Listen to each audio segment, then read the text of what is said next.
la bienvenida a este taller Marca País, organizado por la Licenciatura en Dirección de Empresas Turísticas de la Facultad de Ciencias Empresariales de la Universidad Católica y la institución Colpin del Uruguay. Integran la mesa el señor Benjamín Liberov, Director Nacional de Turismo del Ministerio de Turismo y Deporte, el doctor John Miles, Decano de la Facultad de Ciencias Empresariales de la Universidad Católica del Uruguay, y el magíster Gabriel Andrade, el director de la Licenciatura en Dirección de Empresas Turísticas de la Universidad Católica y la institución Colpin. Agradecemos muy especialmente la presencia de las autoridades del Conglomerado de Turismo de Montevideo y a todos los integrantes y personas amigas del sector, estudiantes, docentes y alumnos que nos acompañan en la tarde de hoy. Le damos la palabra al decano de la facultad para iniciar este taller. Bueno, buenas tardes a todos, gracias por acompañarnos, gracias por estar acá y en lo posible participar de este taller y enriquecerlo con las opiniones. Hay mucha gente de turismo acá, pero sin embargo vamos a tratar un tema que si bien impacta en el turismo, va mucho más allá del turismo. La marca del país tiene un impacto en todas las actividades que hacemos acá, atrae inversiones. De hecho, hoy estábamos conversando recién que hoy tuvimos a la marca país en cirugía, ¿no?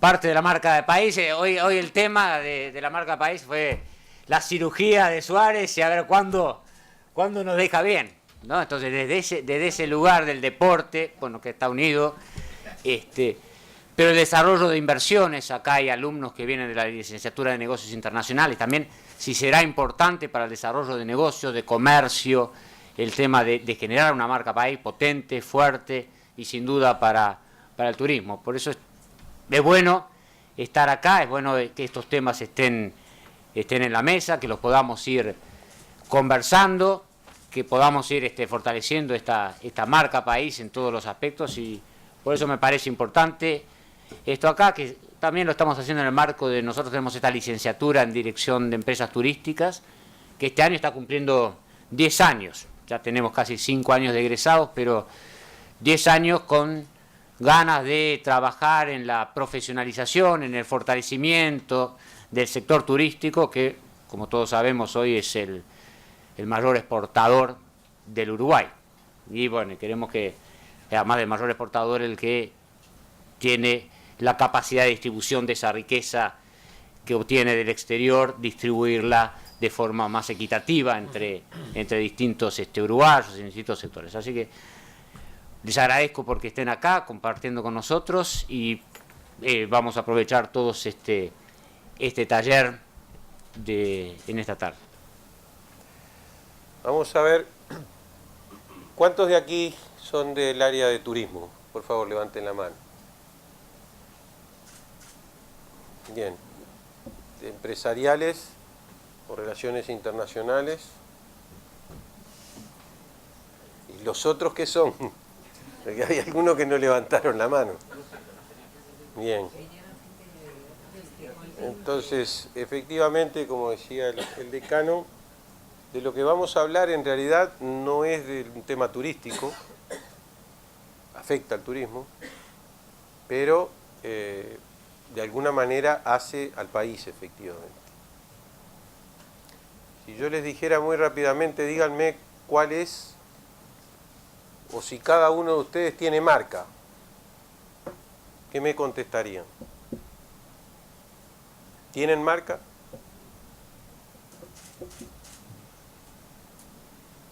Pues la tienen y de chiquitos, porque todos tienen un nombre y apellido.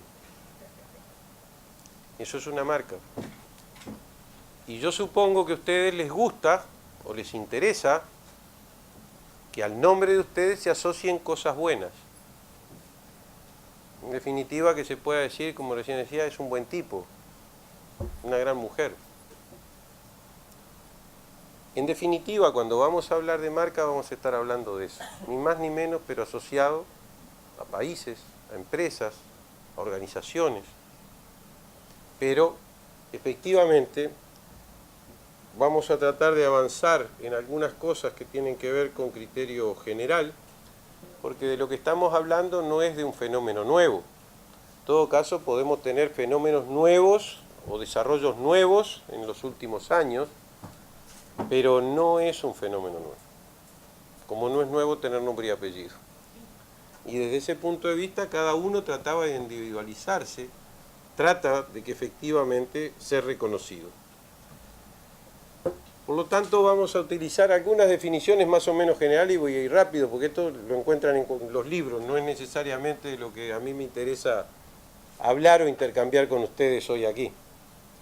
En todo caso, esto después va a quedar en un PDF que va a ser la posibilidad de tenerlo y no tienen ni por qué sacar apuntes ahora.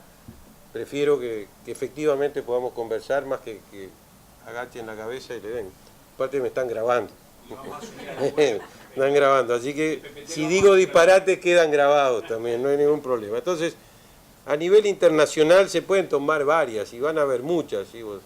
Simon Arnold es otro de lo que escribe por ahí sobre los temas de marca y ustedes lo tienen en los manuales y eso no es el asunto. Pero lo que me interesa en todo caso sí es que el crear una marca es un proceso largo, complejo, difícil, al que hay que dedicarle mucho tiempo, mucha neurona, mucho esfuerzo y después también mucha plata.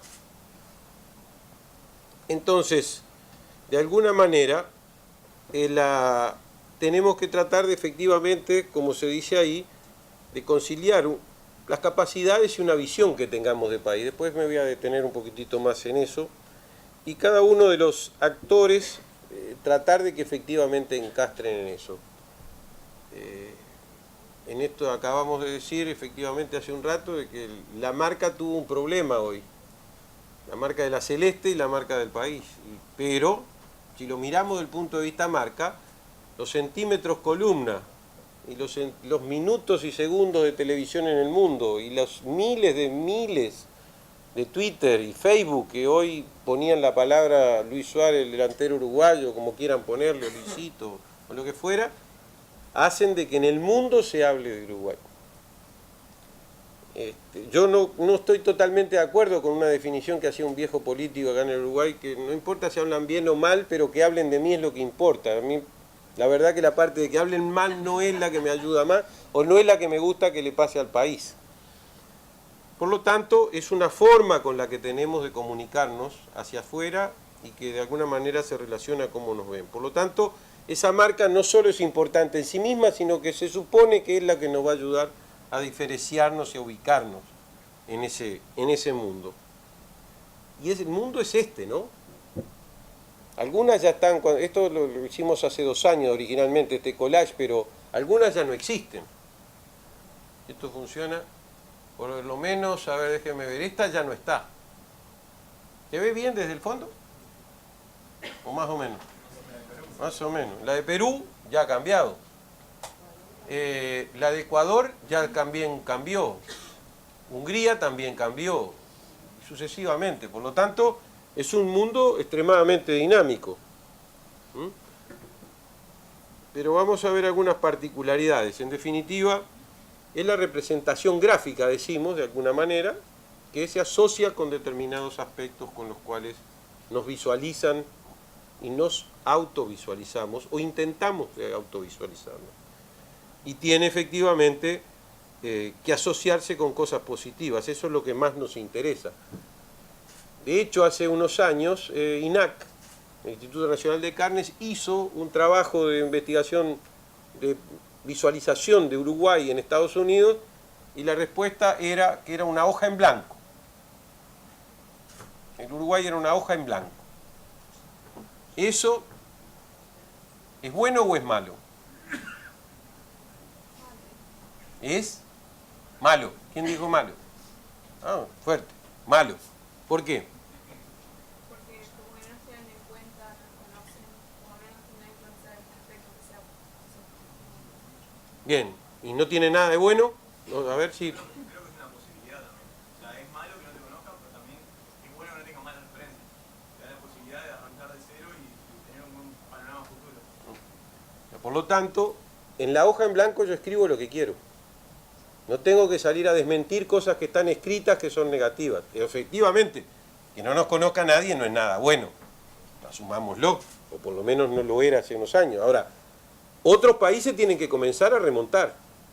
tienen que invertir a los efectos de revertir el concepto que sobre ellos existe. Y desde ese punto de vista es más complejo. Entonces, ¿qué pasó con Uruguay? Aquí vamos a detenernos un poquito más. En el Uruguay, en el año 2000, básicamente, el presidente en ese momento era el doctor Jorge Valle, y dijo que en ese mundo que yo le mostré de marcas, se entendía que el Uruguay debería tener una marca. Yo no sé si efectivamente era consciente de lo que estaba diciendo exactamente, pero lo dijo. Por lo tanto, emprendió un camino. Y ese camino hizo que el Ministerio de Turismo en aquel momento fuera mandatado por el Poder Ejecutivo para hacer una elaboración de una marca.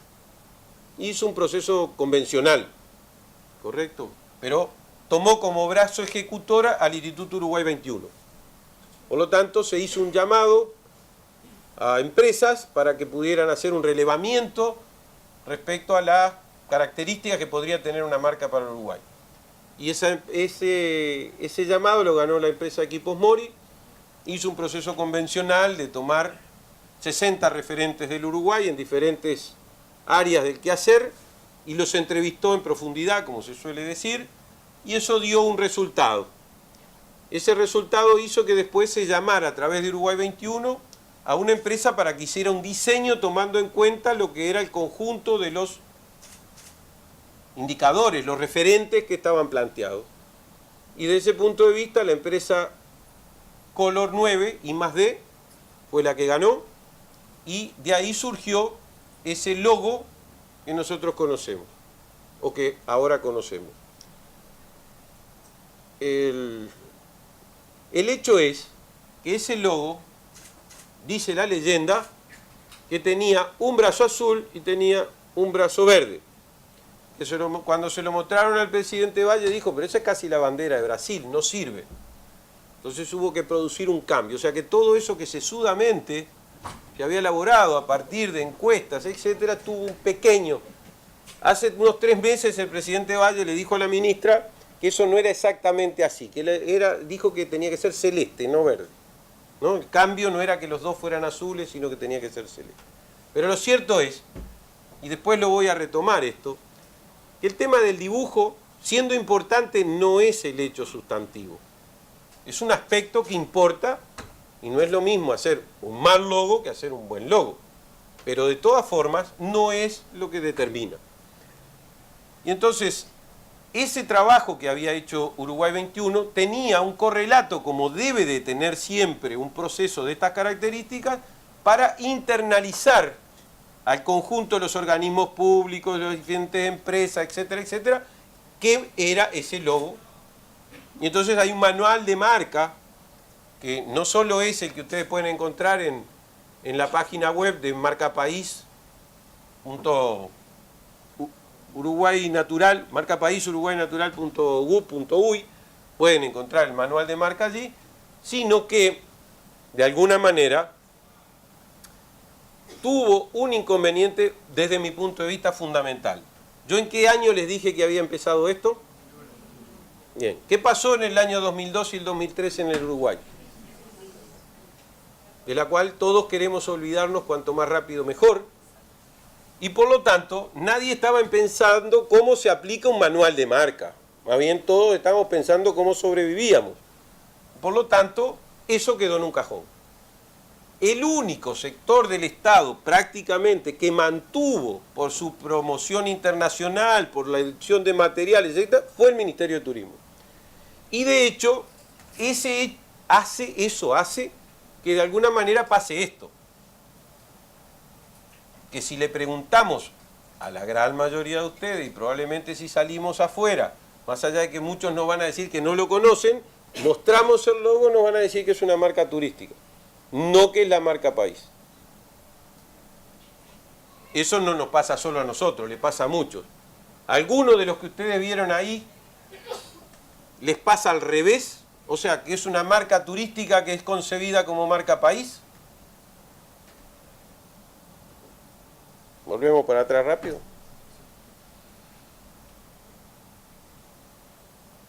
¿Hay alguna de las que ven ustedes ahí que les pasa al revés?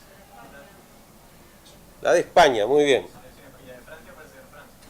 ¿Eh?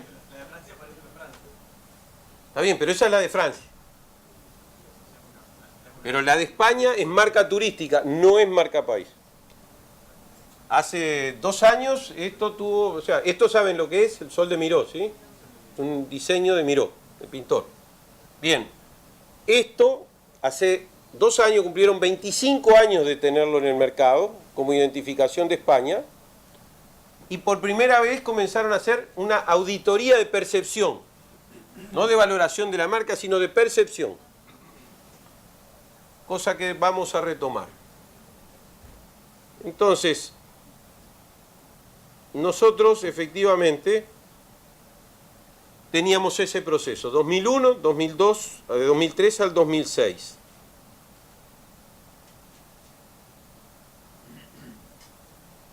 Y alguien mencionó, el propio decano hace unos minutos, lo cual me quitó una parte del repertorio, ¿para qué puede servir una marca? Efectivamente, tenemos que intentar que permita capturar inversiones, nos permita vender más productos. Del punto de vista específico nuestro decimos seducir turistas. En el caso de Uruguay, producto de los perfiles de lo que promovemos, no solo es seducir turistas, sino que es intentar que residan parcial o permanentemente en nuestro país esos que originalmente vienen como turistas. Pero ahí está agregado otro aspecto, que es que la marca tiene que ayudar a generar una internalización del valor de tener la marca. Es un trabajo titánico el ser capaces de transformar la marca en un valor agregado para los propios uruguayos en su versión más amplia. Desde el gobierno, a las empresas, a los ciudadanos de a pie. No es lo mismo para ustedes estudiantes, cuando vayan a hacer algún trabajo al exterior, decir que van de X país que van del Uruguay. ¿Por qué les parece que eso puede ser eso? ¿O puede ser de esa forma?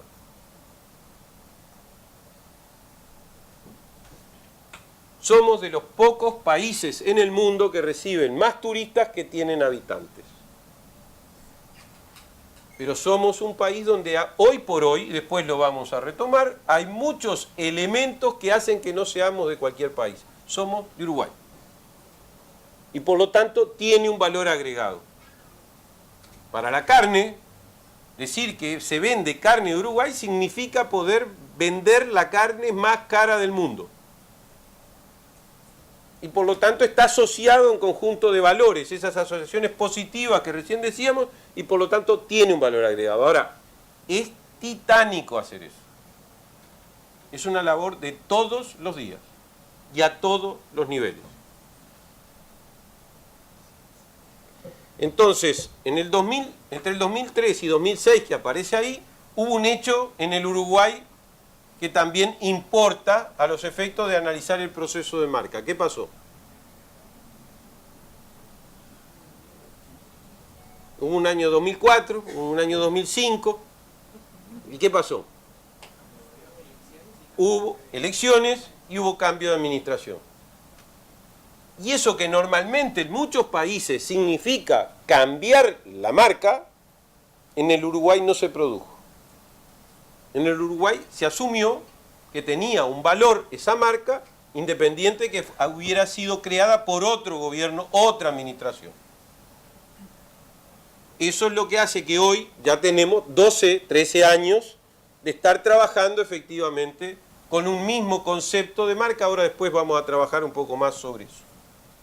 Y entonces el Uruguay, a partir del año 2006, comenzó a ser parte de un proyecto que es Unidos en la Acción, una ONU.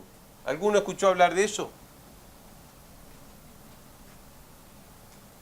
Eso es parte del problema. Naciones Unidas está haciendo un proyecto piloto en el mundo de poder trabajar con todas sus agencias en un país, coordinando sus esfuerzos, sus proyectos, sus préstamos, intentando no malgastar el dinero, gastar más de una vez en lo mismo. Dentro de ese proyecto se eligieron 10 países en el mundo el único país de renta media en aquel momento éramos nosotros. Todos los demás son los últimos, de los 50 lugares últimos de la tabla, en grado de desarrollo, a nivel de Naciones Unidas. Eso hizo que el Uruguay tuviera un préstamo, y en ese préstamo, que tomaba diferentes aspectos, nosotros planteamos la necesidad de que hubiera uno referido a qué hizo el Uruguay con la marca. ¿Por qué?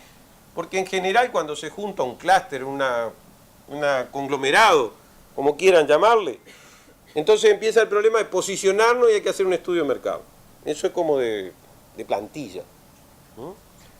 Y entonces, si cada uno empezaba en su proyecto a hacer eso, iban a empezar a contratar estudios de $3.000, $5.000, $10.000, que hoy sabemos que si queremos hacer algo de nivel internacional y hecho por profesionales de nivel, no cuesta eso.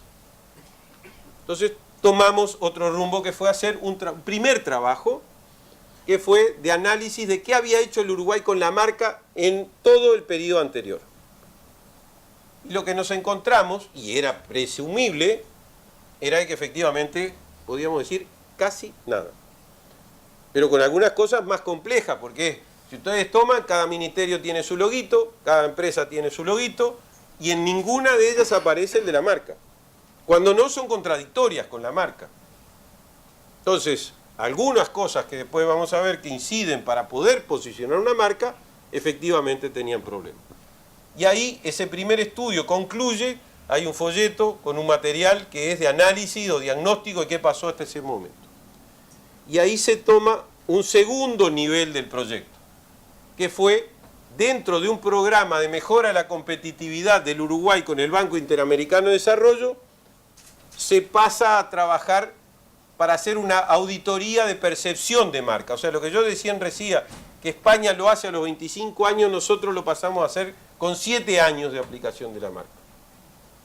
Ese estudio, se hizo una licitación, ganó una empresa que es Burson Marsteller, que es de nivel internacional, y sobre esa base se hizo la auditoría de percepción de marca. No es un análisis de si el logo es lindo, es feo, o opiniones sobre el Uruguay natural como el Logan, sino simplemente cuáles son las percepciones que sobre el Uruguay tienen los extranjeros, que era una de las patas fundamentales que había faltado a la hora de diseñar la propia marca.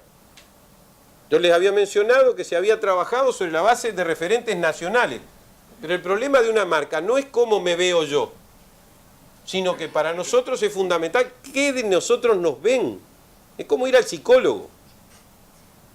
No es como yo pienso que soy. El problema es qué me dice el profesional. Ahora, si no quieren escuchar cosas feas, no vayan al profesional. Entonces, desde ese punto de vista, lo que nosotros hicimos fue ese periodo. Y, por ejemplo, dentro de eso, tomamos la propia experiencia de Burson, que es una empresa multinacional que trabaja en todos los continentes y tiene 30.000 empleados. Hicimos a través de un software, que es el SurveyMonkey, generamos una encuesta, dimos unos sorteos de una notebook en aquel momento y tuvimos de los 30.000, tuvimos 4.000 respuestas en el plazo de 10 días, que es un porcentaje espectacular. Y la pregunta, para que se entienda lo de percepción, no era si sabían cuánto es el nivel de analfabetismo del Uruguay, no, era, ¿sabía que, o sabe de dónde es el Tanat? ¿Sabe que Gardel es uruguayo? ¿No? ¿Sabe en qué lugar se vendió un penthouse en $7 millones? Y al final se preguntaba si identificaban al logo. ¿No? Eso nos dio un resultado, y nos dio resultados según la región del mundo de donde eran. Estábamos trabajando sobre un universo que es alto, porque en general en una empresa de relaciones públicas, publicidad, etcétera, tienen vínculos a nivel internacional que dan referencias de otras características. Por lo tanto, de ahí podemos extraer un conjunto de información. La segunda metodología fue también entrevistas en profundidad. O sea, tomar algunos de los que decidieron trabajar con el Uruguay, comprarnos o venir a invertir, etcétera, y entrevistarlos para ver por qué efectivamente habían venido. Algunas de ellas se hicieron arriba de aviones que venían al Uruguay. O sea que no lo dejamos dormir durante un rato, y efectivamente llegamos a algunos elementos a partir de ese trabajo que terminó más o menos, como ahí dice, en el 2010. Sobre las conclusiones o recomendaciones que tuvimos es que nosotros estructuramos la tercera etapa.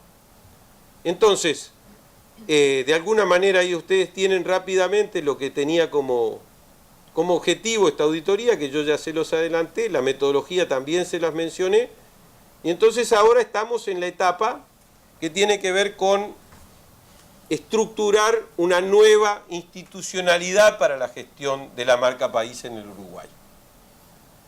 Y eso tiene que ver con ese punto del 2012, en el cual el Uruguay venía estructurando una estructura de varios ministerios, Ministerio de Relaciones Exteriores, Economía y Finanzas, Industria, Energía y Minería, Agricultura y Pesca, Turismo,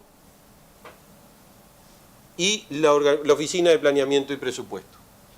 O sea, el Uruguay hoy tiene una institucionalidad, así como está el gabinete social o el gabinete productivo, hoy tiene una estructura que tiene que ver con la presencia del Uruguay en el exterior. No se incorpora todo, porque si no, podría ser un Consejo de Ministros in totum, pero estos son los que de alguna manera tienen mayores relaciones.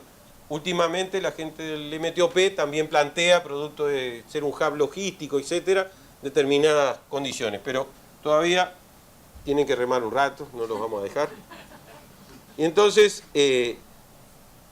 esto que yo les decía, se asoció esta percepción país, que fue realizada antes del Mundial del 2010, tenía que ver con estas valoraciones respecto a qué pasaba con el volumen de notas que salían sobre el Uruguay, en dónde y con qué lenguas se publicaban esas notas. Eso nos llevó a analizar a través de un software de buscadores, un metabuscador de noticias.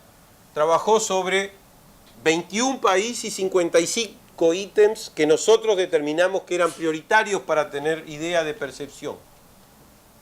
Se llama Cision, el buscador. Hay otro que es Meltwater, que es más simple, con el que estamos trabajando ahora.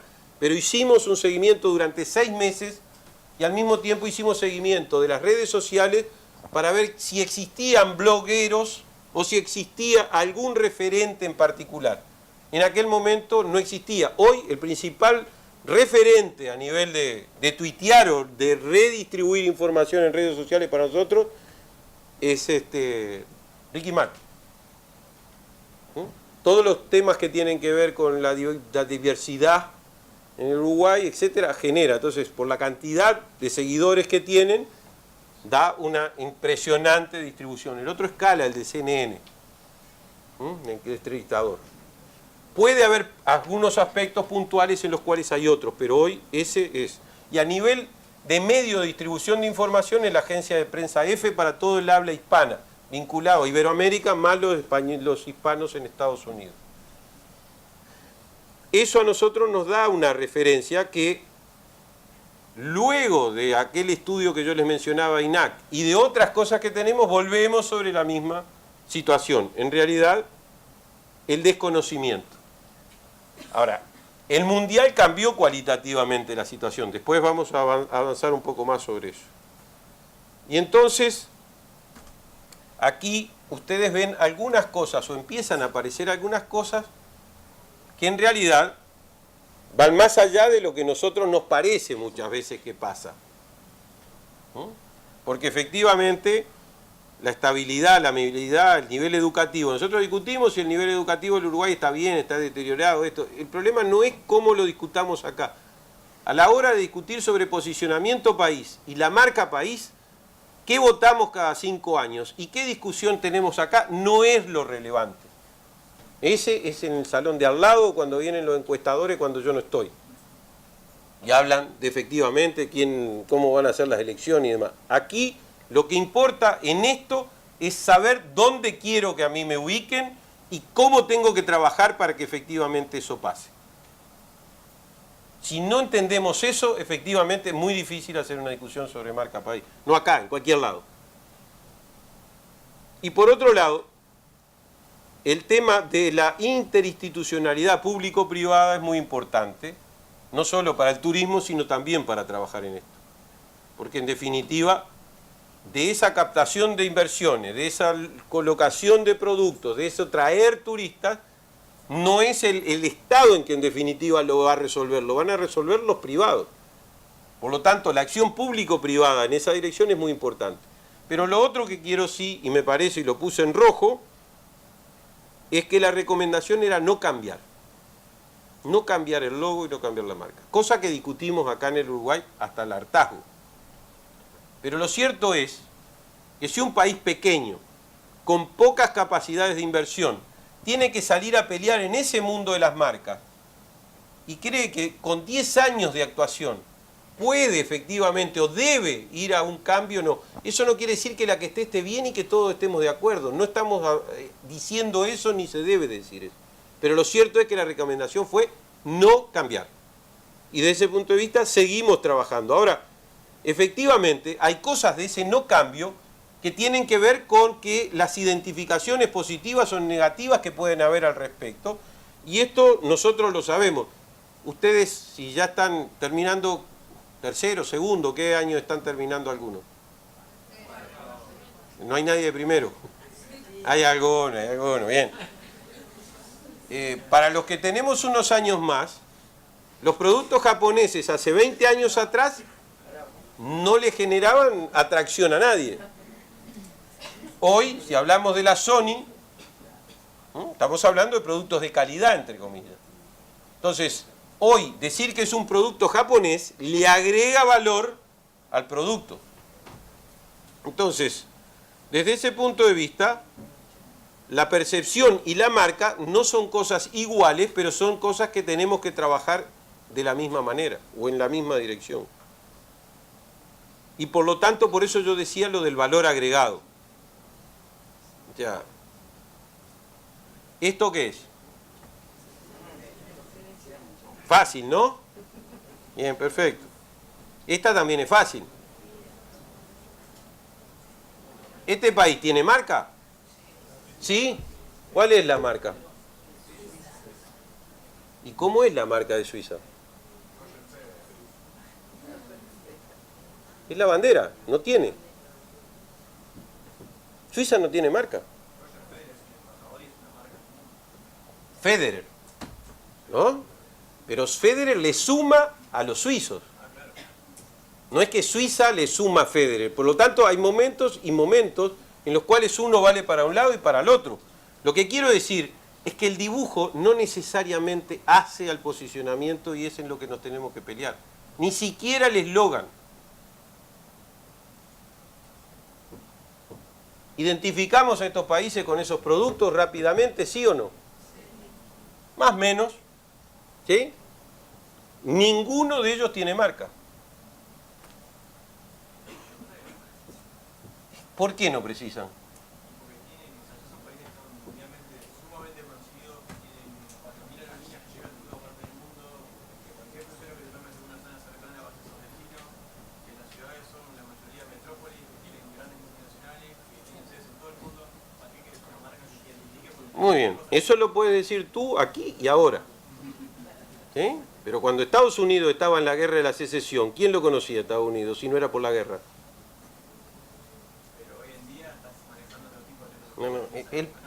Cuando uno pone pero, coma, todo lo que estaba antes no sirve. Entonces, desde ese punto de vista, yo lo que digo es, para que una marca sea tal, y no importa cuál, hay que pasar por lo que habíamos dicho antes en las primeras pantallas. Hay que tener una definición de qué se quiere, para dónde se quiere que nos vean. Hay que tener mensajes consistentes en el tiempo, hay que ser coherentes con la acción que vamos a desarrollar, hay que saber a quién me quiero dirigir y después hay que poner mucha plata. La Mercedes-Benz, ustedes saben la anécdota de Mercedes-Benz, ¿qué es Mercedes-Benz? El nombre de la esposa. De la hija. Y ese dibujo, si yo se los hiciera ahora y no estuviera atrás la historia, probablemente ustedes me dirían que es un signo pacifista al revés. Por lo tanto, relativicemos determinadas cosas que son muy importantes, pero peleémonos por lograr logros en lo que sí importa, lo que es relevante. ¿No? Porque ¿quién no se le ocurría hacer un checklist ¿no? Hace 30 años, ¿quién conocía Nike? Nadie, o sea. Pero hoy es sinónimo de diseño, no es ni siquiera de prenda deportiva, es sinónimo de diseño. Entonces, eso significó miles y millones de dólares detrás, con un mensaje consistente, permanentemente, de calidad, de diseño, etcétera, para que hoy lo visualicemos así. Entonces, cuando uno va a cambiar también, tiene algunos problemas. ¿Cuáles? Díganme algunos de los ejemplos que ustedes conocen de cambios recientes en la marca, en el diseño de marca. ¿Perdón? La banda de las 3 tiras sigue más o menos igual, ¿no? Bueno, desde que la conocemos Adidas era así. Cuando cambió estamos hablando de cuando yo era joven. Recientemente tenemos, por ejemplo, una gaseosa que cambió 3 veces. ¿No? La Pepsi cambió 3 veces, de que yo me recuerdo. FedEx cambió, Federal Express. Reebok cambió. Ahora, FedEx, ¿por qué cambió? ¿Necesitaba cambiar FedEx? Era más o menos conocida. Hizo un cálculo de cuánto le cuesta que se dijeran sus avisos televisivos en el mundo FedEx y Federal Express. Entonces el tiempo que gastaba en eso lo achicó para otra cosa. Ahora, tuvo que saber también cuánto le iba a costar reposicionarse desde la papelería hasta todos sus avisos a los efectos de tomar una decisión para ver qué hacía. Entonces imagínense si nosotros, con nuestro tamaño y nuestras características, también empezamos a cambiar.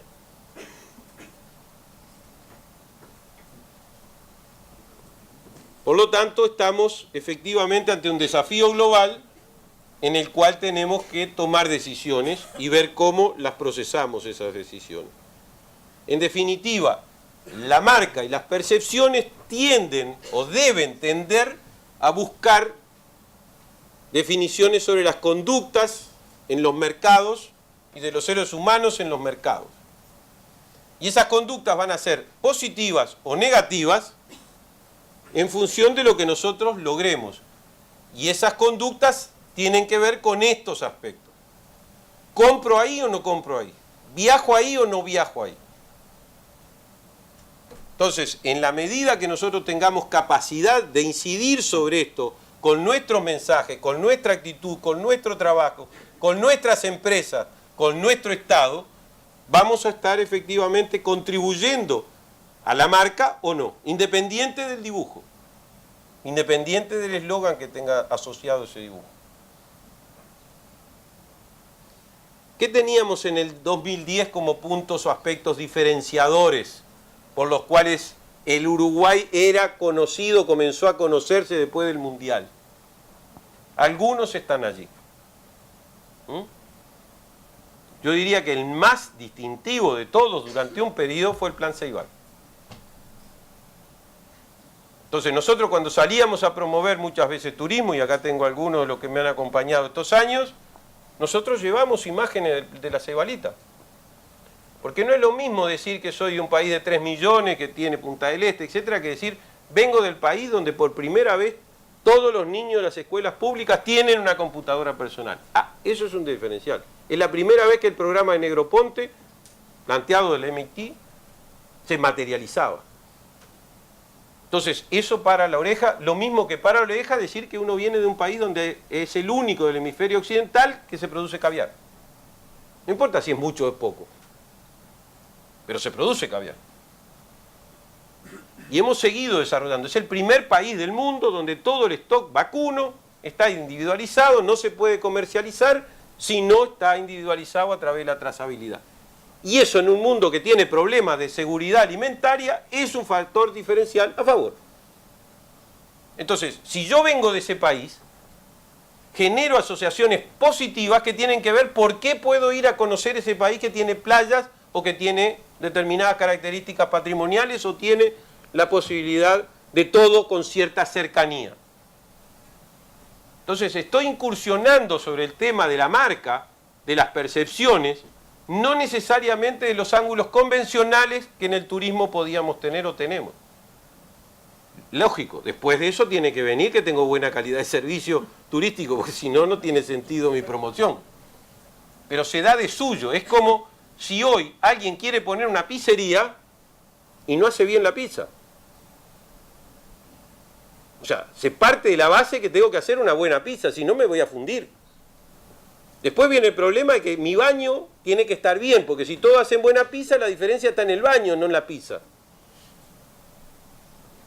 Y por eso es que muchas veces hoy compramos o se definen las compras de productos de limpieza sobre la base de las promociones de los viajes, no sobre el producto, porque el producto si no limpia no lo van a comprar, comprarán una vez pero se acaba. O sea, hay estándares que van subiendo y que hay que reconocer que son parte de las marcas genéricas. Y la diferenciación se produce por la capacidad que yo tenga de asociar otras cosas a mi producto que sean positivas. Hoy, esto después rápidamente vamos a llegar, tenemos otros elementos de juicio que ustedes imaginarán de quién me estoy refiriendo, para diferenciarme. Pero esto tuvo una nueva, como yo le decía, institucionalidad. ¿Por qué? Porque si no, el tema de la gestión de la marca, si tenemos que tener mensajes consistentes, consecuentes, o se da desde un lugar, o cada uno dice lo que quiere. Y si cada uno dice lo que quiere, seguro que no vamos a poder posicionarnos. O corremos un alto riesgo de no podernos posicionar. Esto, y adelanto unos cuantos capítulos, hace una semana tuvo un nuevo paso. O sea que lo que vinimos trabajando desde 2006, que es CIASEC, a partir de una consultoría del estudio Cicato, optó por una de las alternativas de institucionalización, que es conformar una gerencia específica en Uruguay 21.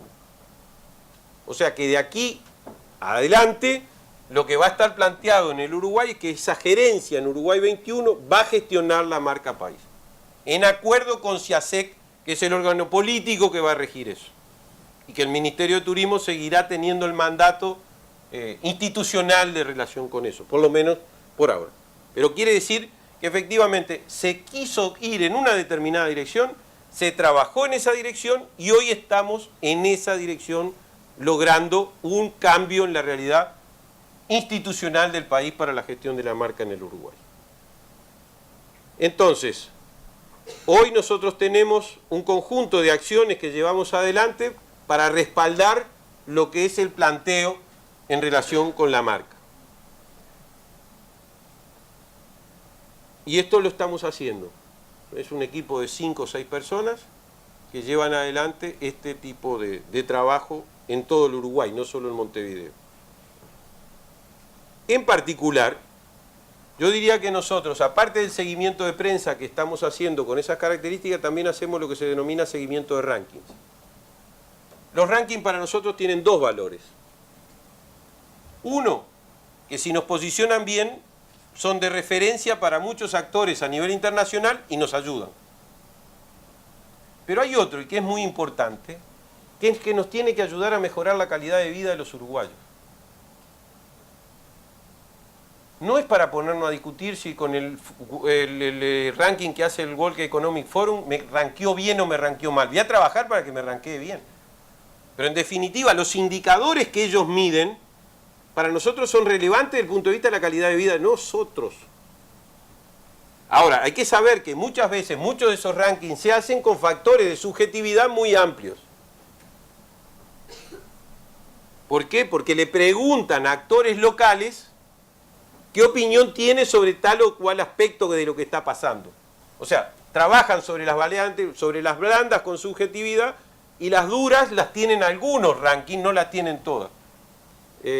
Cuando digo variables duras y blandas, se supone que nos estamos poniendo de acuerdo en qué, ¿no?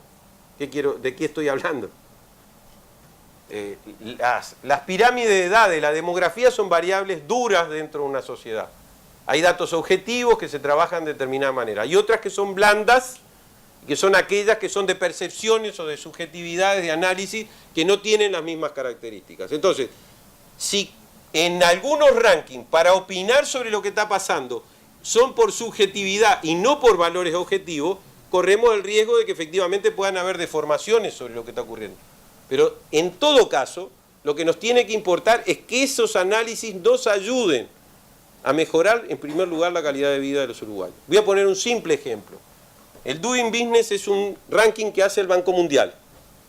Cuando en el Uruguay se hizo el proceso de empresa en un día, ese año, cuando nos rankearon, subimos 19 lugares. ¿Por qué? Porque el Uruguay venía de un proceso complejo de múltiples actuaciones para generar una empresa. Entonces, podemos discutir después acá en el Uruguay si está funcionando bien, está funcionando mal. Eso está bárbaro. Ahora, nosotros crecimos 19 lugares en el ranking y eso lo miran aquellos que definen dónde van a hacer inversiones. Ayer de noche, Sabre, ¿saben lo que es Sabre? Bien, ¿han hecho entrenamiento en Sabre o han ido a Amadeus? Sabre, bien. Trabajan 24 horas, los 7 días, 365 días del año, 17 idiomas, 900 personas. Eso hace 10 años se instaló en el Uruguay. Y se instaló por analizar determinadas condiciones que tenía el Uruguay. Esas son acciones que tienen que ver con la marca y que se retroalimentan. Porque si yo logré posicionarme para que ellos decidieran acá, a su vez, ellos transmiten factores de posicionamiento para otras empresas, que después vienen porque está Sabre. Ahora tenemos ahí en la cadena de timesharing el RCI,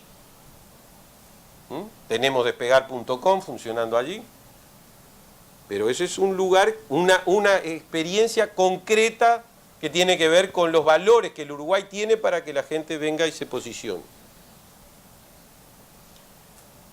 Bien, aquí pongo algunas de las cosas que hoy tenemos que no teníamos en el 2010. O sea, el primer punto yo lo puse, y no por casualidad, la clasificación. Cuando terminó el 2010, la selección no tenía financiamiento. Y uno de los intentos que se hizo para la financiación fue hablar con INAC. Y los frigoríficos no estuvieron de acuerdo en poner $50.000 por mes durante 4 años. Ahora, un sector que exporta 1.500 millones de dólares y que, como en el caso de la industria cárnica, está concentrada en determinada cantidad de frigoríficos, no es que son demasiados. ¿Qué operación de marketing más importante puede tener que lograr que el Uruguay esté nuevamente en la Copa del Mundo? Pocas quizás, pocas. O sea que clasificarnos hoy significa tener centímetros, columnas, segundos de televisión, segundos de radio, y también significa, por otro lado, en la medida que tenemos capacidad de transmitir lo que significa el proceso que se hizo con Tavares, una cosa completamente distinta, porque lo que percibió el mundo era que la selección uruguaya no era igual a otras selecciones. Desde poder hablar en inglés en determinadas condiciones, la forma en que Uruguay terminó en el fair play, etcétera, etcétera. Eso son asociaciones positivas, vuelvo a lo mismo, discúlpenme, pero tiene que ver con eso el fenómeno de las marcas. Ni que hablar los otros puntos. Ni que hablar los otros puntos. Y particularmente el presidente de la República es una figura a nivel internacional, que ayuda a que efectivamente nos posicionemos. Otra cosa es qué votamos, repito, qué votamos y qué opinión podamos tener. Ahora, nunca en la historia del Uruguay habían hecho cola los medios de prensa internacional para entrevistar al presidente del Uruguay. Que a Mampur se pusieran la cola como cualquiera para tratar de ver cómo se entrevistaba con el presidente del Uruguay, no era algo que ocurría regularmente. Y de que efectivamente el presidente de la República vaya sin la corbata a reunirse con el presidente de Estados Unidos, habrá que tener la opinión que se quiera, pero eso es un dato que habla de determinada cosa. No será el más pobre ahora porque apareció otro, pero que sea o se diga que era el más pobre. No es la primera vez. El propio Tabaré Vázquez no tomó la residencia de Suárez como residencia presidencial. Este tiene otras características. Nosotros nos distinguíamos durante el otro periodo por haber sido de los primeros países en el mundo que había tomado medidas para no fumar o el combate a la lucha contra el tabaco.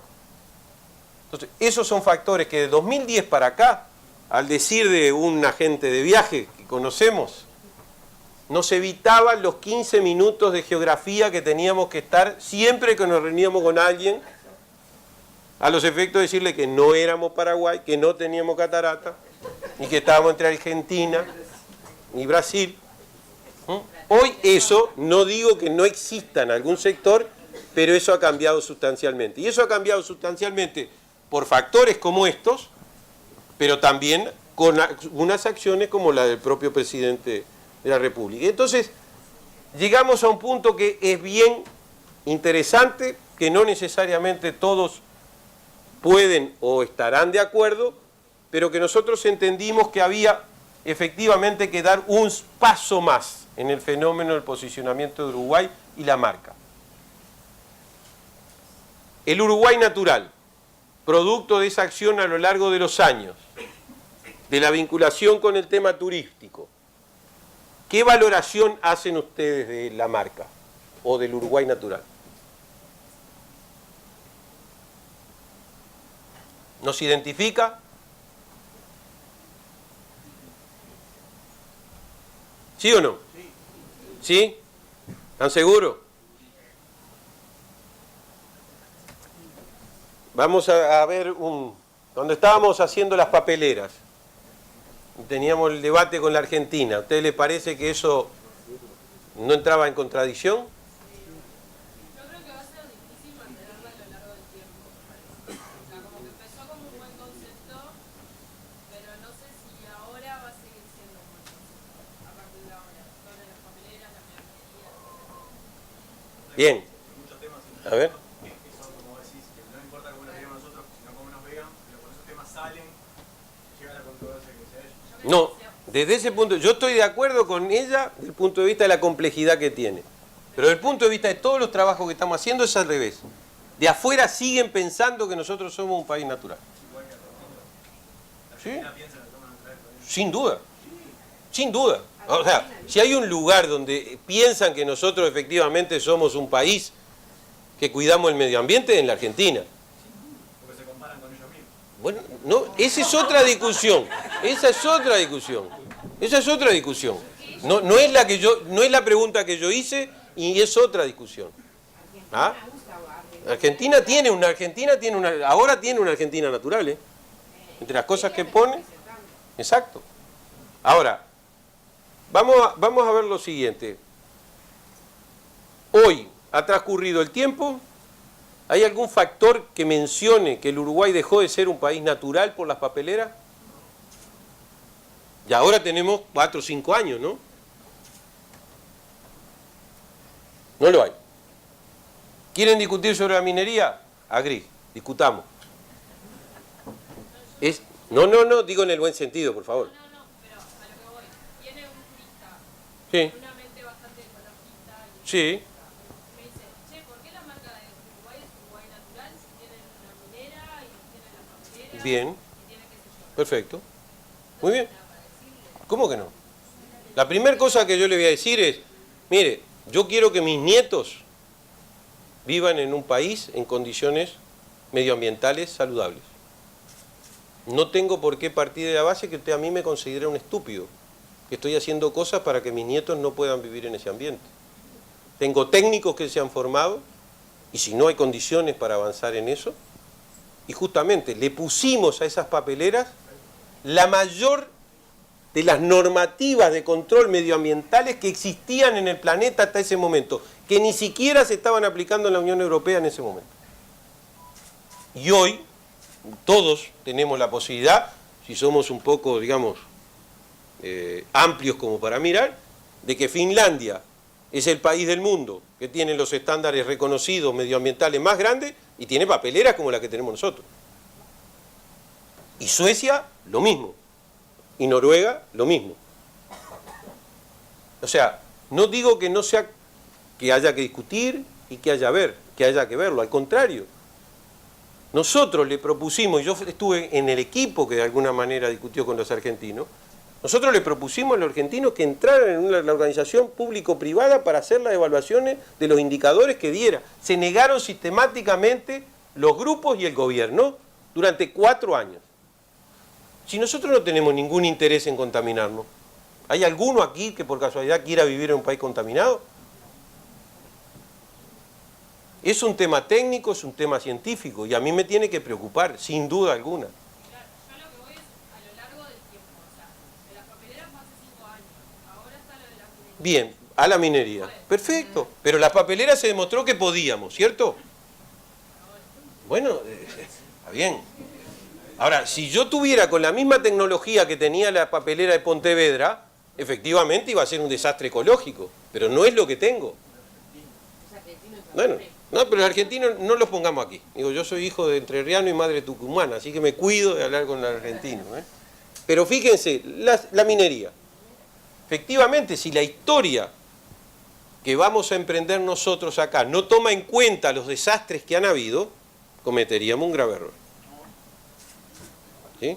Ahora bien, yo como parte del Ministerio de Turismo, hoy, ¿qué me preocupa a mí con relación a la minería? Yo parto de la base que los uruguayos, hay uruguayos inteligentes y hay organización y estamos en condiciones de ver cómo procedemos con eso en el producto, en la parte extractiva. La preocupación como Ministerio de Turismo hoy es ¿qué va a pasar el día que se acabe eso? ¿Por qué? Porque tengo que tener el dinero suficiente para que efectivamente cuando se acabe yo tenga allí o un centro de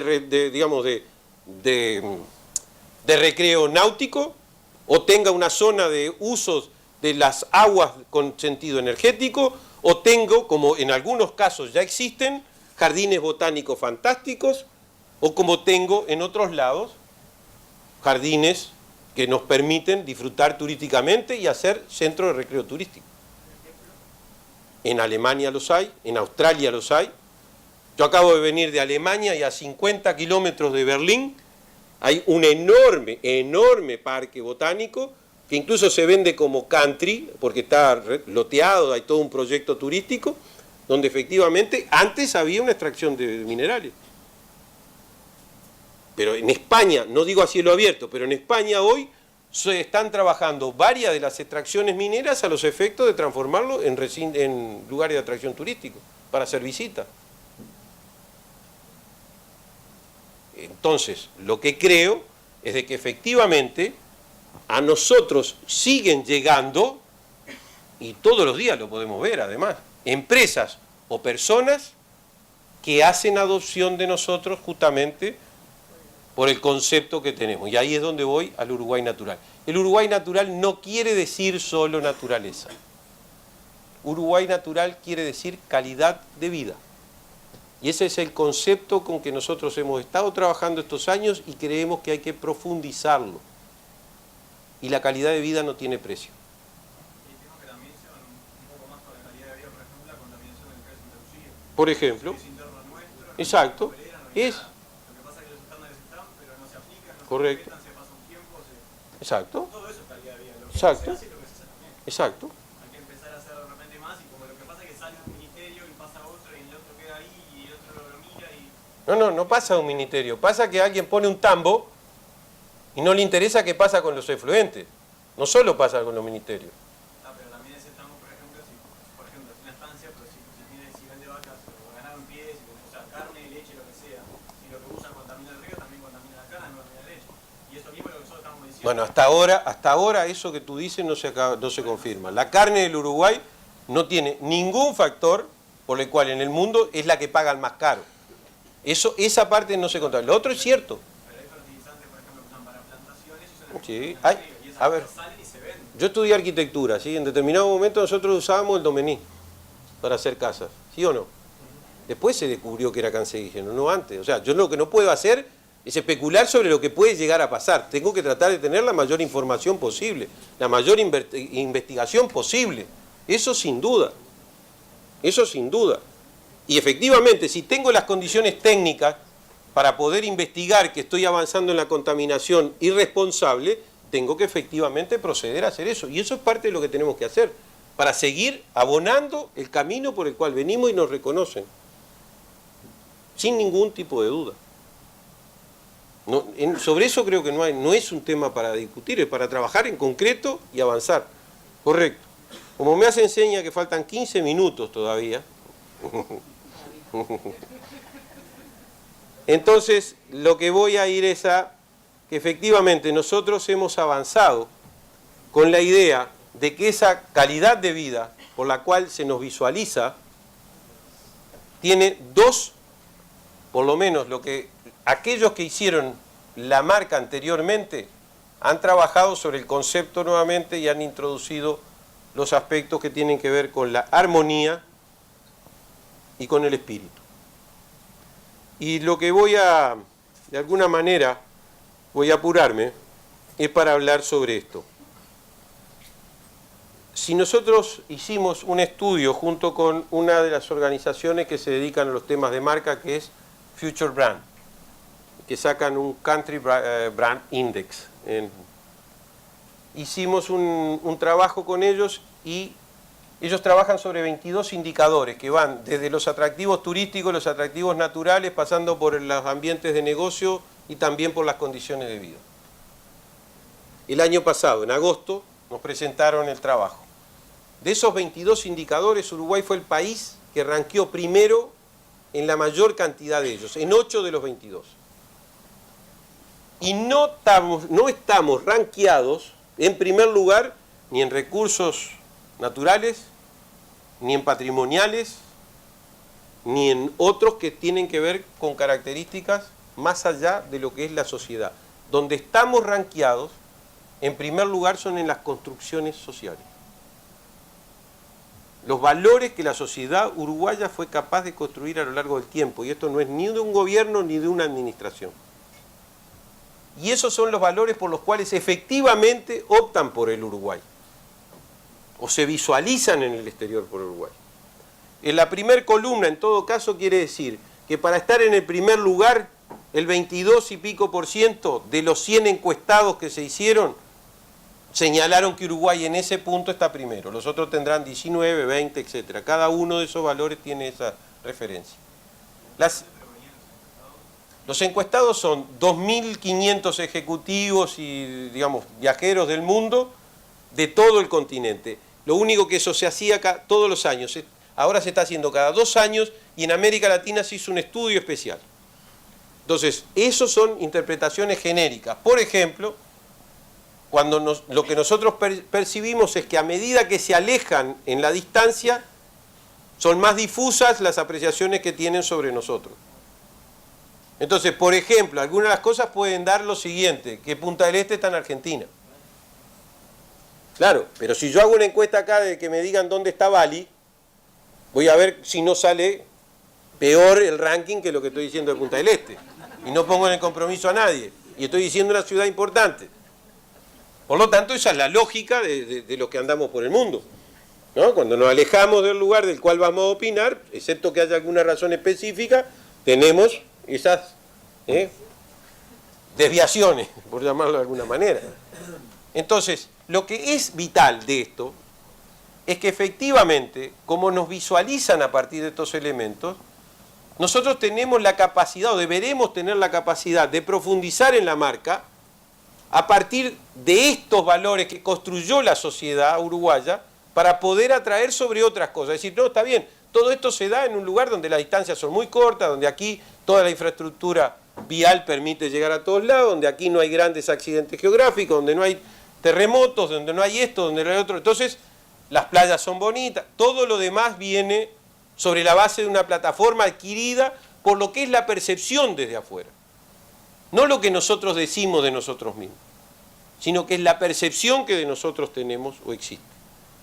Y por lo tanto, es en eso que tenemos ese desafío en cuanto a la armonía. La armonía hace a todo lo que tiene que ver con estas construcciones sociales. El espíritu, si ustedes quieren, lo voy a decir en charrúa, es la garra.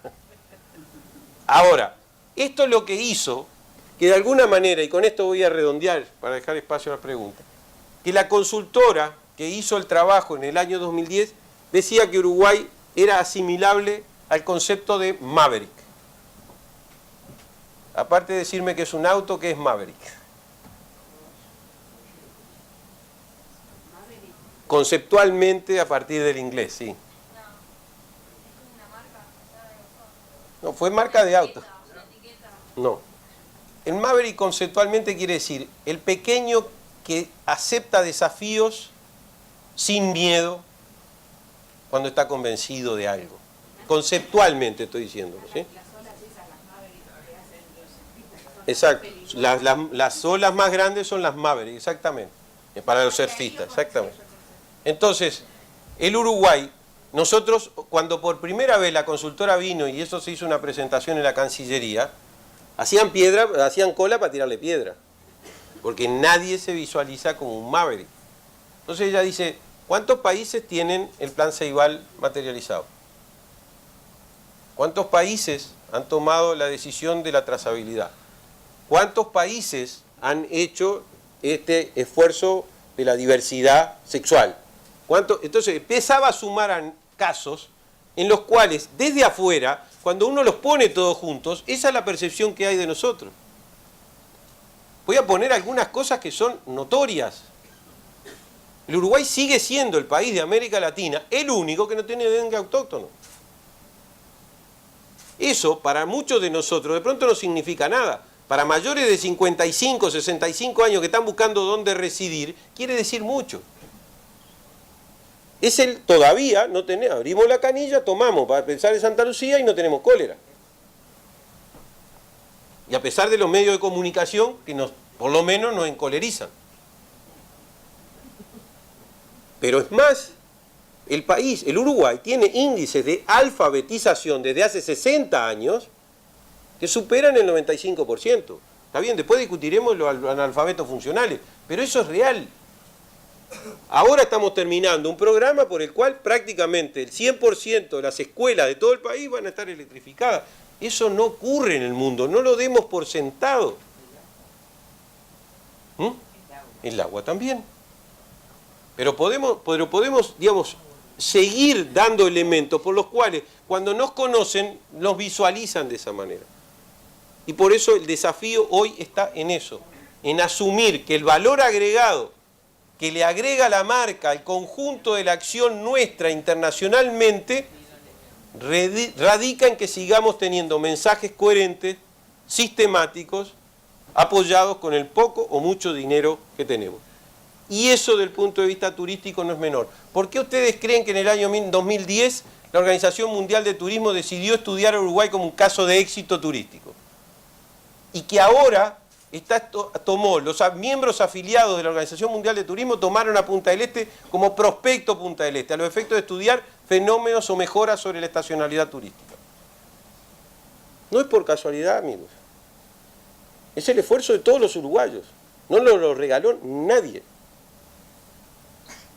Y desde ese punto de vista es importante que todos los organismos del Estado, las empresas, efectivamente asuman que tiene ese valor agregado y la usemos en el buen sentido. Porque eso nos va a dar un diferencial que nos va a ayudar a todos. Después les puedo, si quieren, mostrar algunas aplicaciones que se están haciendo en Marca País a partir justamente de algunas de estas cosas, algunas pantallas. Pero dejo aquí, muchas gracias y estoy a las preguntas de ustedes.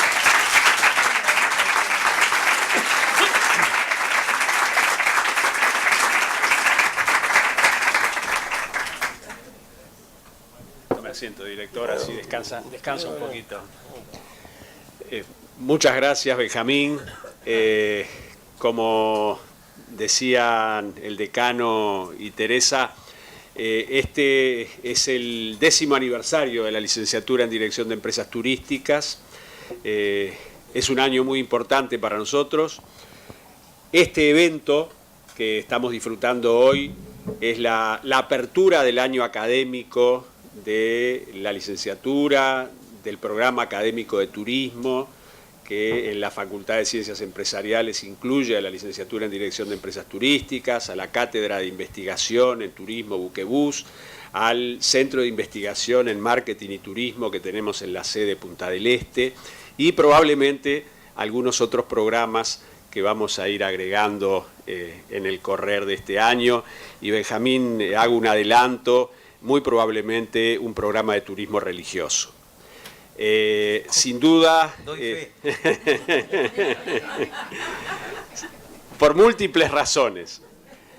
Sin duda es un día para nosotros de recogimiento y de recuerdo de nuestro compañero Jorge Ramuspe, pero también en honor a nuestro compañero Jorge Ramuspe en el conglomerado de turismo que integramos junto con la institución Colpin en la mesa de formación y que tenemos la satisfacción y el orgullo de integrar el grupo gestor, el grupo directivo y que hoy nos acompañan varios y queridos colegas del conglomerado. Decía también desde ese perfil que tú muy bien nos recordabas de Jorge, de trabajador incansable, de un líder convencido de lo que hacía y que seguramente también hoy nos estaría acompañando acá. Entonces, junto con ese sentimiento de afecto, de recuerdo, de recogimiento, también la satisfacción de contar hoy con una sala repleta, y pido disculpas a quienes han tenido que seguir todo el evento de pie. Yo fui solidario. Sí. Hemos asumido esa solidaridad. Tenemos aquí gente, como bien tú veías, de primer año, de segundo, de tercero, de cuarto, de la licenciatura en Dirección de Empresas Turísticas, gente de contador público, de dirección de empresas, de negocios internacionales, de relaciones laborales, de economía. Tenemos estudiantes de Colpin, del Instituto de Capacitación de Colpin, y tenemos también, y agradecemos mucho, y por supuesto esta es su casa, estudiantes de otras instituciones vinculadas al turismo de nuestro país, lo cual nos llena de satisfacción y nos gustaría que nos acompañen en todas las actividades que vamos a seguir desarrollando. También, queridos colegas y compañeros de ruta docentes, que hoy, por supuesto, como siempre, están aquí con nosotros, graduados de la carrera, empresarios del sector, profesionales, guías de turismo, representativa este grupo, este evento del sector con el que estamos comprometidos y disfrutando al director nacional de turismo, que además sí, Benjamín ha sido, es y va a seguir siendo un promotor incansable de la marca País. Seguramente ahora les va a contar alguna anécdota, taxis en Londres con la marca, algún bus en España, cosas puntuales pero muy lindas y dentro de un plan de trabajo. No son acciones aisladas e improvisadas. Entonces, desde la satisfacción, desde el agradecimiento a la presencia de ustedes y reafirmando algo que nuestro decano nos ha planteado desde el primer día, que es que nuestra Facultad de Ciencias Empresariales tiene que ser un ámbito de intercambio permanente, de un camino de dos vías de ida y vuelta entre el aula, la academia y el mundo real. El mundo real donde pasan cosas y donde los diferentes actores permanentemente están desarrollando su actividad. Y hoy hemos tenido y tenemos el gusto de tener a un actor relevante del turismo en el Uruguay, como es Benjamín, además de un estudioso, además de docente, y sin duda... La vuelta la tenés paga. Sin duda, nos hace, hemos tenido el gusto de compartir en el exterior también algunos eventos, actividades, y él tanto acá como en el exterior, como en el Ministerio, es un muy buen anfitrión. Y bueno, entonces, con el agradecimiento a Benjamín y aprovechando su disposición, vamos a abrir un pequeño espacio para preguntas. Ha sido muy de ida y vuelta ese diálogo que cumple con lo que el decano nos pedía, que es poder estar en contacto con el mundo real. Así que muchísimas gracias, Benjamín, y abrimos un breve espacio para preguntas que con gusto el director nacional de turismo va a responder.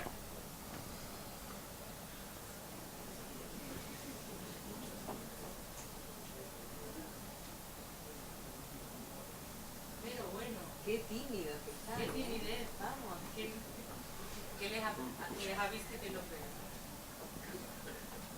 Mientras preparan alguna pregunta, si te parece, Benjamín, contales un poquito eso que adelanté de los taxis en Londres. En estos momentos hay aproximadamente unas 65 empresas y ministerios que han incorporado la marca a través de firmar un acuerdo, un convenio de uso de marca que tiene determinadas características muy simples. Por ahora no cobramos por usarla, por ahora dije. Entonces ustedes ven algunas aplicaciones que efectivamente hicimos.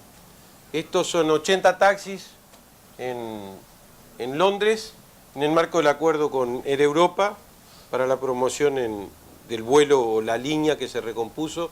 Dicho sea de paso, va a cumplir un año, parece que fuera tanto, de que empezó a volar Air Europa aquí al Uruguay después de lo de Iberia, y ahora dice Iberia que ya viene. Y esto era en enero cuando fuimos a la feria de Fitur. Este es un bus que está ploteado internamente, se abren internamente, o sea, son hidráulicas los costados, sube el piso y queda dentro un salón que es de 3 metros, casi 4 metros, por todo el largo del ómnibus. Esto tiene 3 plasmas internamente con imágenes del Uruguay, no solo de turismo, y a su vez hay un área con un croma, por lo cual la gente se saca un souvenir que lo vamos rotando, que puede ser el Mercado del Puerto, puede ser Colonia, puede ser Punta del Este. Y esto recorrió 13 ciudades durante un mes en España. A partir del 13 de mayo está recorriendo un segundo tour, está haciendo. Hoy está en Puerta del Sol, en la anterior oportunidad no habíamos podido estar. Hoy hubo una manifestación en Puerta del Sol, por lo cual Greenpeace se expresó contra la ley de opinión pública. No era, yo al principio dije, se agarraron con nosotros, pero no era con nosotros. Y en algunos lugares los uruguayos residentes acompañan esto, y por ejemplo en Valencia, que hay una cuerda de tambores y demás, se unen a la presentación de Uruguay en ese lugar. Y el 29 de mayo ahora va a estar en Barcelona, del 29 al 1 de junio, y eso sigue hasta para terminar en Galicia. Entonces, en estos momentos tenemos que este bus está recibiendo el doble de las visitas que había tenido la primera vuelta. Es cierto que hay un problema de mejor clima ahora en Europa que el que hubo en el mes de enero. Estamos teniendo alrededor de 450, 500 visitas diarias, que es casi un 30% más de lo que ellos logran normalmente con sus. Y en esto incide una cosa que fue que el domingo pasado en Antena 6 se pasó el reportaje a Mujica. El que lo entrevista tiene 1 millón de seguidores de Facebook, por lo tanto se estableció cientos, miles de mails internamente y efectivamente está haciendo un impacto. Pero hay 2 aviones de Air Europa que tienen el fuselaje, el Uruguay Natural, de corta distancia, recorren Europa, no son los que vienen acá obviamente, y esto se le suma internamente los respaldos de los asientos durante determinado lapso. Durante 1 año y medio tenemos una página de publicidad en la revista de a bordo, tenemos en las pantallas de ellos los spots publicitarios institucionales. Y estas son aplicaciones de convenio, por ejemplo, con Frisón, que ellos incorporan el logo del país, también lo hace la Unión de Exportadores, los hortícolas. Esas son algunas de las aplicaciones que nosotros hoy por hoy estamos haciendo con la marca, y de hecho el próximo horizonte con el cual nos estamos moviendo es la participación de Uruguay en la Feria Universal de Milán 2015, el año que viene, que vamos como país. El tema de la feria es la alimentación. Uruguay va como país agrointeligente, y desde ese punto de vista para nosotros es muy importante componer, ahí sí ya lo digo también como Ministerio de Turismo, nosotros tenemos varias líneas de actuación, y una de las líneas de actuación dice algo más o menos así, 2 puntos. Todo proyecto productivo, prioritario para el país, tiene que poderse mostrar turísticamente. Eso quiere decir que si la forestación sustentable es un proyecto prioritario, tiene que poderse mostrar turísticamente. Si el arroz es un proyecto productivo prioritario, y por eso tenemos la ruta del arroz, tiene que poderse mostrar turísticamente. No nos quedamos solamente en la ruta del queso, la ruta del vino, en fin, que es más o menos convencional. Es más, nosotros creemos, por ejemplo, que recorridas por los establecimientos productores de Hereford tiene que poder ser un tour turístico. ¿Alguno conoce el acuerdo que se firmó hace 2 meses entre Línea, la sociedad de Hereford, y el Ministerio de Ganadería, Agricultura y Pesca? Es un proyecto al año 2030 de estudio de la morfología de los animales a los efectos de que tengan mejor capacidad de carne. Eso es un proyecto de Maverick. Los que son vegetarianos, que lo hagan con la verdura. O sea que tenemos instancias muy importantes también para el posicionamiento de marca. Dicho sea de paso, el chico que hace todo el recorrido en Europa con nuestro bus es un hijo de uruguayos, de Rocha. Después por ciudad se va contratando personal para ayudar en la promoción. Bien. Sí, adelante, por favor. Una cosa que yo veo es que uno de los grandes problemas de Uruguay son los precios. O sea, comparado con otros países, o sea, la vida acá en Uruguay es cara. Sí.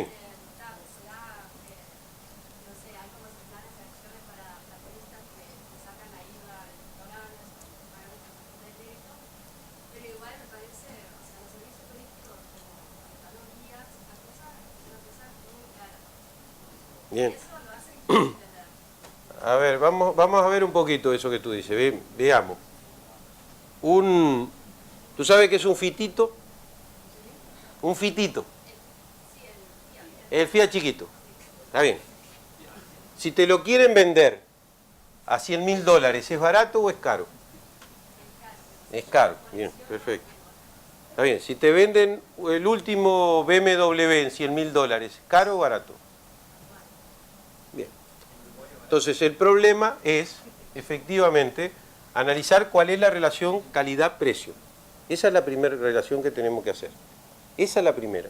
Yo no conozco, y lo digo como actor en el Ministerio de Turismo, nadie que salga de la huella en José Ignacio y me diga que le cobraron caro.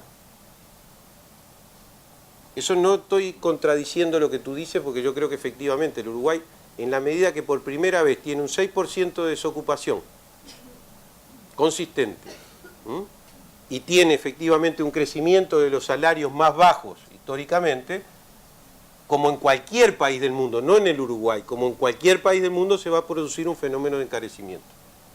Eso es así. Claro, pero el tema también es que Uruguay, como comparado, digamos, con Brasil o con... Con Brasil no tengas duda que soy más barato. No, pero, o sea, yo digo solamente, o sea, Uruguay no tiene un highlight, digamos, ¿no? O sea, yo quizás estoy hablando más de los turistas europeos o de Estados Unidos. O sea, acá, claro, los argentinos y los brasileños vienen por la playa. Pero si yo quiero vender a Uruguay a turistas de afuera, primero falta un highlight, entonces hay que dar, o sea, claro, con la marca país, como vos decís, hay otra cosa, la naturaleza, la gente, esas cosas.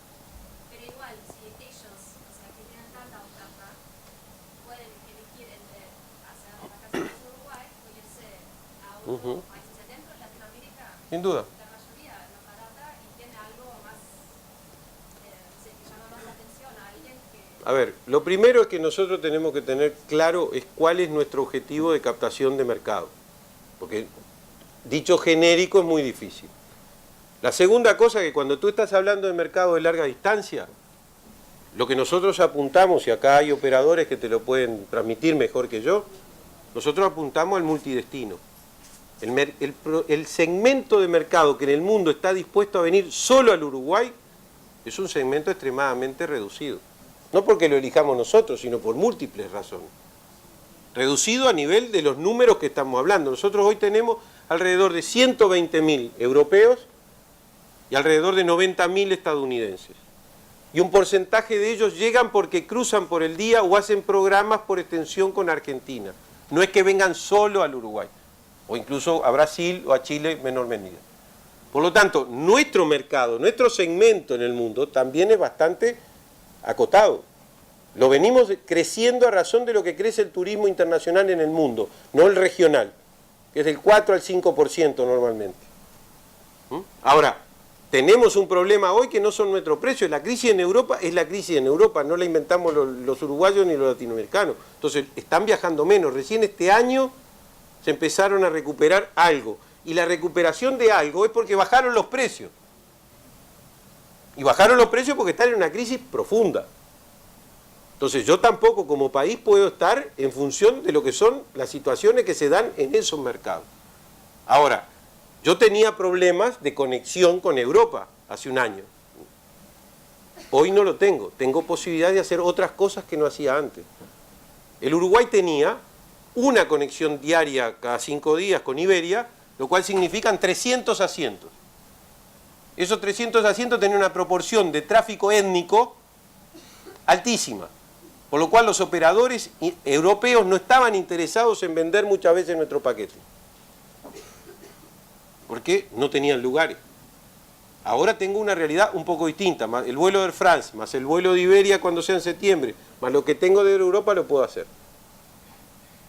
Y en esos lugares tengo que definir a qué sectores voy a ir. Por ejemplo, voy a poner una situación más radical todavía. En el mundo, todo el mundo se pelea por los chinos. ¿Sí o no? Sin embargo, pensar desde el Uruguay que los chinos van a hacer una salvación del mercado uruguayo, por lo menos va a ir a ver al médico.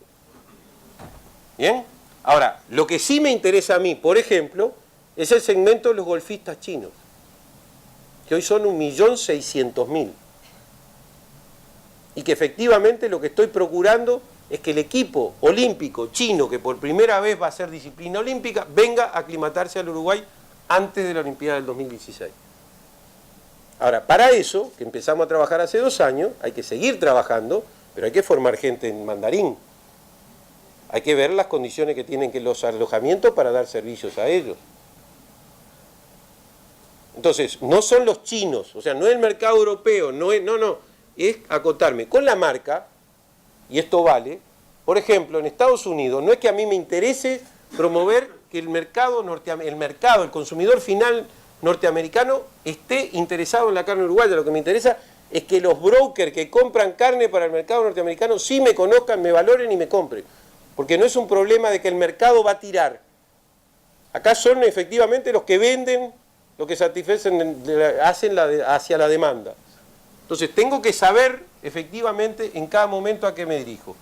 Esto que te estoy diciendo no quiere decir que efectivamente no tenga que ver todo un conjunto de medidas hasta donde más puedo efectivamente bajar o reducir los costos de alguna cosa. El sector privado también en esto tiene que blanquear una situación. Si en turismo un establecimiento 3 estrellas un lunes en Colonia quiere cobrar $200 la habitación, el problema no es del país. El problema es que hay alguien que no está cuerdo. No estoy diciendo el viernes o el sábado o el domingo, estoy diciendo el lunes. ¿Entiendes? Entonces, hay determinadas cosas que por algunas características no las vamos a resolver fácilmente todavía. No la vamos a resolver fácilmente. Lo que tú dices como preocupación, la tenemos. Ahora, cuando miramos objetivamente el mercado con el cual nosotros nos movemos con los de larga distancia, ese problema no es tan así, porque el que viene acá, viene efectivamente porque lo atrae la calidad de vida, o porque tiene segunda residencia, porque lo invitaron amigos que conocen el Uruguay y que lo trajeron. Nosotros tenemos las encuestas que nosotros tenemos, es que un 40% de los que llegan al Uruguay lo convencieron uruguayos de que vengan. Debe haber una proporción que todavía no la sé exactamente, que es que los que nos visitan traen al otro. El aeropuerto de Punta del Este tuvo que duplicar el área de estacionamiento para poder dar cabida a los jets privados que llegan actualmente al Uruguay. Entonces, ahí tengo segmento. El que viene en el jet privado, ese razonamiento que tú haces, que es válido, no necesariamente funciona igual.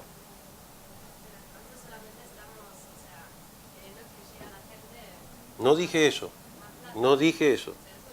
Ahora, eso lo quiere todo el mundo, ¿eh? Que los turistas, o sea, y eso es una estrategia que nosotros tuvimos. Nosotros dijimos, vamos a crecer proporcionalmente más en la captación de dinero que en el número de turistas. O sea, no puedo pensar que voy a duplicar el número de turistas para duplicar la cantidad de dinero que me llega, porque eso es no sustentable. ¿Cómo? No te entiendo.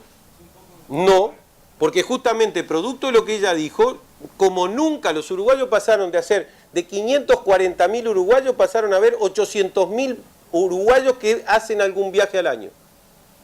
Y el turismo interno justamente es uno de lo que está cubriendo algunos de esos aspectos que tenemos de dificultad. Pero puede ser que sea más barato ir a arañar al sur de Brasil que a La Paloma. No es lo que se verifica. Hay momentos en La Paloma donde que eso pasa. El número de uruguayos que van a veranear al este es cada vez más grande. Pero también los salarios están más arriba. Por eso es un fenómeno de desarrollo económico. Poder adquisitivo, sí. Bueno, si no, no venderíamos 50.000 autos por año. Si no, nos gastaríamos en el exterior número récord de dinero. ¿No? Digamos, eso, digamos, son datos económicos, no son datos, digamos, yo no, en eso creo que efectivamente en el Uruguay, hoy, el número de turistas, por ejemplo, que van a Colonia al año, es mucho más alto el de los uruguayos que lo que teníamos 5 años atrás. Pero eso lo ven con los operadores. Incluso lo que se dio en el Uruguay, objetivamente, fue que sectores argentinos que no tenían capacidad de mantener lo que compraron en la década del 90 y principio del 2000, fueron adquiridos por los uruguayos. Entonces, desde ese punto de vista, yo creo que efectivamente hay que seguir haciendo acciones para ampliar las condiciones y las posibilidades de que los uruguayos hagan turismo, y en eso estamos. Nunca existió programa de turismo social en el Uruguay. No. Pero que tenemos costos, a ver, que hemos crecido en los precios, no estamos discutiendo eso porque eso es objetivo. Ahora, eso tiene que ver con una realidad que el Uruguay tiene hoy, desde hace unos años, que es distinta a la que tenía antes. O sea, cuando teníamos el 18% de desocupación, el margen de hacer turismo era mucho menor. Cuando el poder adquisitivo en el 2002-2013 perdió el 25% del poder adquisitivo del salario, se hacía menos. Entonces, en la medida que la demanda aumenta, hay cosas que efectivamente, desgraciadamente, aumentan. Eso es las leyes del mercado. No las inventé yo. Perdón, alguien había levantado la mano por allí. Y no, Sí, cerramos correcto. con la pregunta de Esteban. Correcto, sí. Está bueno, entonces, o sea, con los días, por ejemplo, yo entiendo que tienen que subir sus tarifas porque, claro, con los precios altos en Uruguay yo tienen que subir. Pero, o sea, si se podía sacar la IVA de eso para los operadores, bueno, pero si no, es un precio súper alto. Yo pienso, o sea, a veces es como... Pero la hotelería, por ejemplo, en Uruguay no tiene IVA a los extranjeros. Y estamos devolviendo a los extranjeros el 18% prácticamente sobre los gastos de restaurante. Y el 9% a todos, no solo a los extranjeros. Sí, pero igual yo digo como, claro, quizás va a hablar demasiado en la política de Uruguay, pero o sea, Uruguay me parece que tiene que ver algo con los costos que hay acá para poder atraer más turistas de afuera. Porque si los turistas que vienen tienen mucha plata y lo gastan así, solo sin pensar bien, pero hay también mucha gente que tiene plata y que no quiere gastar plata más, sino ven el porqué. O sea, se puede hacer que acá se brindan servicios con buena calidad, pero a veces sí, a un precio que si vos te está bien. No, hay costos que yo acepto que efectivamente es así, eso no lo discuto. Y efectivamente digo que también los privados tienen que asumir determinados momentos, porque hay momentos a veces en lo cual no se tienen los márgenes de rentabilidades que eventualmente existen o existieron en otro momento. En Punta del Este, por ejemplo, digamos, yo tengo trabajando en turismo 30 años. La gente estaba acostumbrada a trabajar 30 días y vivía todo el año. Esos márgenes de rentabilidad no existen. No existen. Entonces, si quiero seguir con eso, no lo voy a poder hacer. Eso no quiere decir que los días pico, como en cualquier punto del lugar, las tarifas se disparan. Eso existe en toda parte del mundo y eso no es solo en el Uruguay. Así, con ¿No? los mundiales, Ir a Bariloche en determinado momento tiene valores absolutamente distintos a lo que puede ser en otro momento. Eso pasa. Ahora, la estabilidad, la media, ya no da esos márgenes de rentabilidad. Eso es así, efectivamente. Tenemos Sí, una perdón. pregunta y cerramos con Esteban. Parte de lo que están ellos. Tú hablabas de calidad con precio. Yo, por ejemplo, pienso en Punta del Diablo y no encuentran acá en Diablo sus precios. Si yo pienso, por ejemplo, que gasto alquilar una casa estándar en Punta del Este 15 días en enero, pienso que con esa plata me compro el pasaje y estoy un mes en Miami. Estoy de acuerdo contigo, el problema es que la gente lo paga. Estoy de acuerdo contigo, Vengo con dinero y me quedo pero estoy de acuerdo contigo. No, estoy de acuerdo contigo, en eso no tengo ninguna opinión en contra. Pero lo que te digo es que lo pagan. Por ejemplo, a mí me pareció un disparate. A mí me pareció un disparate que un hotel en Punta del Este en fin de año cobrara $1.700 una habitación. Y la cobraron y se la pagaron. Es un disparate, es un disparate. De esa forma, como decía yo también, como decía el compañero que está ahí, lo que pasa es que vos estás segmentando, pero segmentando hacia afuera, porque el que viene, por ejemplo, a disfrutar del verano, viene a Punta del Este, a Gimnasio, son todos de afuera. Y como dice él, los uruguayos están cada vez más diciendo, bueno, no sé, me voy a donde sea, me compro un boleto por $500 y me quedo una semana, pero no le voy a dar plata a este que me está robando. Puede, primero, eso estamos de acuerdo. A nadie le gusta que le metan la mano en el bolsillo de gratis. Pero se está fundamentando eso, porque si se permite que todos los precios crezcan de esa manera, el Bueno, uruguayo cambia. en el Uruguay el control de precios se intentó en el año 67 y fracasó rotundamente. ¿Tá? Primera cosa. Segunda cosa, los números no dicen exactamente lo que tú estás diciendo. Los uruguayos viajan cada vez más. Acá en el Uruguay y afuera, a los dos lados. Pero estás midiendo... Y tercero, sí, claro. Ah, bueno, pero en temporada estás No, restringiendo la agenda. no, en temporada alta, por lo menos yo recorro la temporada alta. Se imaginarán que no es que me quedo sentado en Montevideo. Y efectivamente, en Punta del Diablo, aún este año, que no fue como otros años, vayan a tratar de conseguir una casa en Punta del Diablo alquilada por menos de $150 en la primera quincena de enero. Y eso es una realidad, no es que inténtenlo. Pero al mismo tiempo, los números con los argentinos, por ejemplo, cuando no les colocan el 35% de impuestos que le han colocado ahora, los argentinos que vinieron acá fueron 400.000 más en el año, y en la temporada fueron 230.000 más en el año.